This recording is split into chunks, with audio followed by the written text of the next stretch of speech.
अस्सलाम वालेकुम। आप सबको अयूब खोसा ऑफिशियल यूट्यूब चैनल में खुशामदीद। आप सबसे गुजारिश है कि मेरे इस यूट्यूब चैनल को आप सब्सक्राइब करें, दोस्तों के साथ शेयर करें, लाइक करें। इस वक्त मैं अपनी ज़मीनों पे मौजूद हूँ। ये ज़मीनें सिर्फ़ मेरी नहीं बल्कि ये मेरे भाइयों की है, मेरे बेटों की है, सब की मेहनत इसमें शामिल है।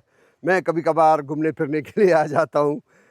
जैसे कि आपने सबसे पहले तो मैं आपसे ये गुजारिश करूँगा कि जो रिकैप है, जो जैसे हमने स्टार्ट लिया, जैसे यहाँ पे जब हम बीज लगा रहे थे, जब ट्रैक्टर का हल चल रहा था, जब मैं बैठ के अपने इन दोस्तों के साथ जो ज़मीनों पे काम करते हैं उनके साथ बैठ के मेरी गपशप हो रही थी, और जब मैं ट्रांसप्लांट कर रहा था, जब हम ये चावल की जो हम जब लगा रहे थे, सबसे पहले आप वो रिकैप देखें ताकि आपकी थोड़ी सी मेमोरी रिफ़्रेश हो। उसके बाद फिर आपके साथ आगे गुफ्तगू होती है।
भाई अब खाने का, जैसे मैंने बताया कि खाने का टाइम, देखिए ये दस्तरखान है, खूबसूरत दस्तरखान। मैंने बच्चियों को कहा कि एक दस्तरखान मेरे लिए भी ऐसा बना ले। मैं यहाँ उठाया ना मैंने कहा, हाँ ना, हाँ भी बच्चों।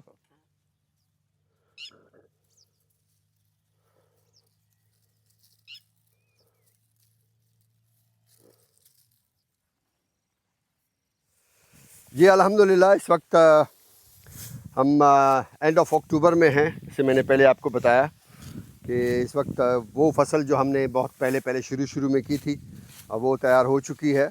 और इसके ऊपर खैर बाद में बात करेंगे जब मैं वहाँ पे जाऊँगा जहाँ पे हम ये सब जमा करते हैं। तो ज़ुबैर मेरे साथ है, ज़ुबैर गोशानी मेरे साथ है, और इसका तारुफ़ तो आपने वो देख चुके हैं मेरी लास्ट वीडियोज़ में। तो बहरहाल इस वक्त जो है ना, ये मेरे हाथ में एक स्ट्रॉन्ग चीज़, यानी मज़दूर की निशानी वो मेरे हाथ में है। और बस हम बिस्मिल्लाह करते हैं, थोड़ी सी मैं भी हाथ बटा लेता हूँ।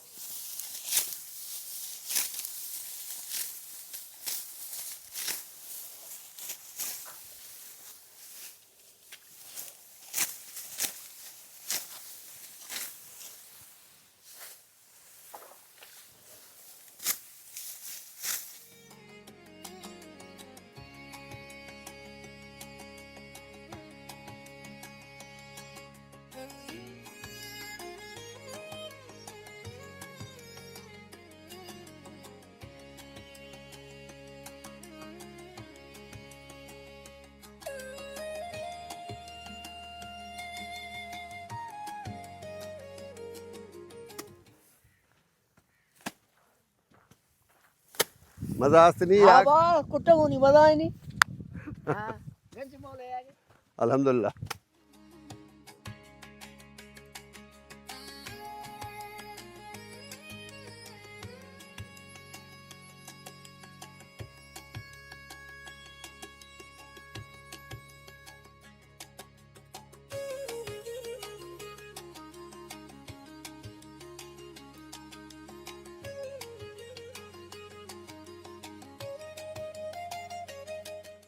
जी आपने सारी एक्टिविटी देख ली।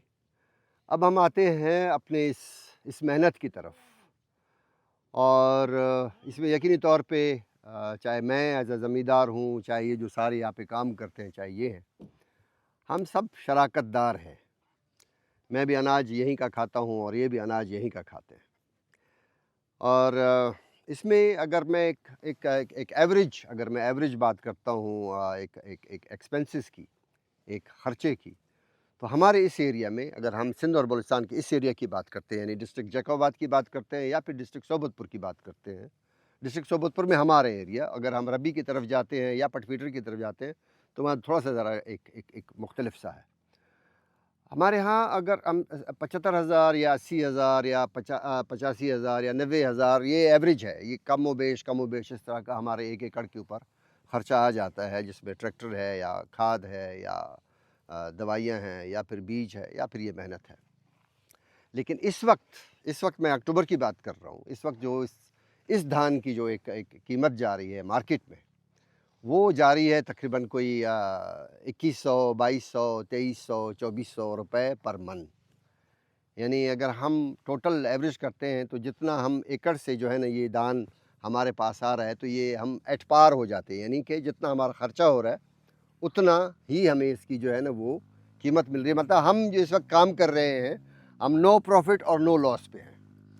लेकिन इसका फ़ायदा जो हमारे मिल ओनर्स हैं, मिल ओनर्स इसका फ़ायदा लेते हैं, वो इसके मुख्तलिफ जो है ना इसके चावल है, बाकी इसके जो प्रोडक्ट्स हैं वो निकालते हैं। उसके बाद फिर ये जाता है जो एक्सपोर्टर है, एक्सपोर्टर के पास जब जाता है तो वो फिर इसके ऊपर पैसा कमाता है, इसके ऊपर पैसा बनाता है, क्योंकि वो फिर इसको स्टोर भी कर सकता है, इसको जनाब वो ज़ख़ीरा भी कर सकता है, फिर इसकी पैकिंग भी कर सकता है। हम इस तरह से नहीं कर पाते, हम इस तरह से नहीं कर रहे। अगर ये सपोर्ट हमें मिल जाए कि हम यहीं पे ही अपनी मशीनें लगा लें, यहीं पे हम चावल बना लें, यहीं पे हम सारी चीज़ें कर लें, तो फिर ये ज़मींदार को और फिर जो बसगर है या जो ज़मीनों पे काम करने वाला है उसको अच्छा खासा प्रॉफिट मिल सकता है। इसकी कीमत मुकर्रर नहीं हो रही, कीमत इसकी मुकर्रर नहीं होती, चाहे सिंध हो चाहे बलूचिस्तान हो, मुझे बाकी सूबों का नहीं मालूम, लेकिन यहाँ पे इसकी कीमत मुकर्रर नहीं है। लेकिन अगर आप खाद ख़रीदने के लिए जाते हैं, अगर आप दवाइयाँ ख़रीदने के लिए जाते हैं, अगर आप बीज ख़रीदने के लिए जाते हैं, अगर आप ट्रैक्टर और उसके जो तेल है, जो डीज़ल है, वो ख़रीदने के लिए जाते हैं तो वो फ़िक्स है, यानी उसमें कोई कंप्रोमाइज़ नहीं है। वो जितने का वो उन्होंने एक रेट निकाला है वो उतने का आपको मिल जाते हैं, लेकिन इसका कोई भी नहीं।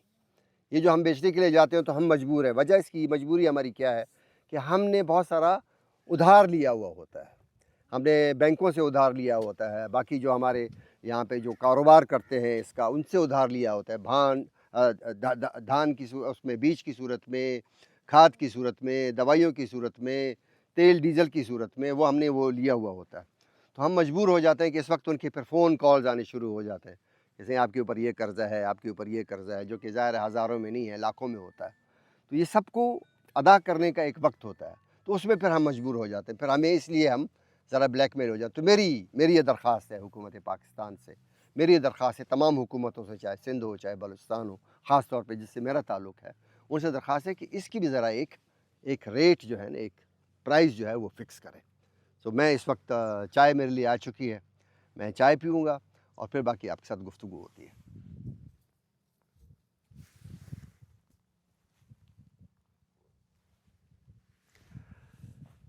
ये हमारा स्टैम्प है और ये मेरे अब्बा के वक्त का स्टैम्प है, मेहरुल्लाह ख़ान खोसा, इसके ऊपर मेहरुल्लाह ख़ान लिखा हुआ है। और ये उस वक्त का, ये हम एक समझ लें कि हम जब भी ये सारा यहाँ पे जमा होता है अनाज, तो उसके ऊपर ये एक जो है ना यहाँ का जो समझ लें चौकीदार जो है या मुंशी है या जो मैनेजर है वो इसके ऊपर स्टैम्प लगाता है, फिर आके सुबह अपने सारे स्टैम्प्स को देखता है, अपने साथ लेके जाता है। तो ये अब्बा के वक्त का स्टैम्प अभी तक हमारे पास मौजूद है। सो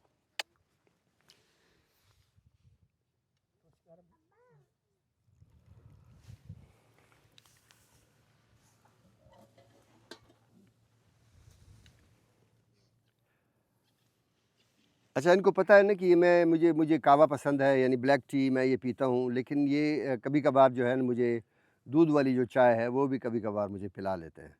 और ख़ास तौर पे मेरी फरमाइश होती है कि बकरियों के दूध की चाय मुझे बना के दे दो, या फिर गाय के दूध की जो चाय है वो मुझे बना के दो, जो कि ज़्यादा लाइट वेट भी है और मज़ेदार भी है। तो भैंसें भी हैं यहाँ पे इनके पास इन इलाकों में, लेकिन मुझे जो है ये बड़े खुश होते हैं कि चलो जी कहवे पे हमारी जान छूट रही है। सो मेहरबानी, कहवा आप भी इंजॉय करें, आप भी बनाएं, बहुत ज़बरदस्त है सेहत के लिए। आपने मेरी सारी गुफ्तगू तो सुन ली, थोड़ी सी ज़ाहिर है तल्ख़ तो मैं नहीं कहूँगा, लेकिन ऑब्वियसली एक दिल की बात है, वो मैंने आप दोस्तों के साथ की है।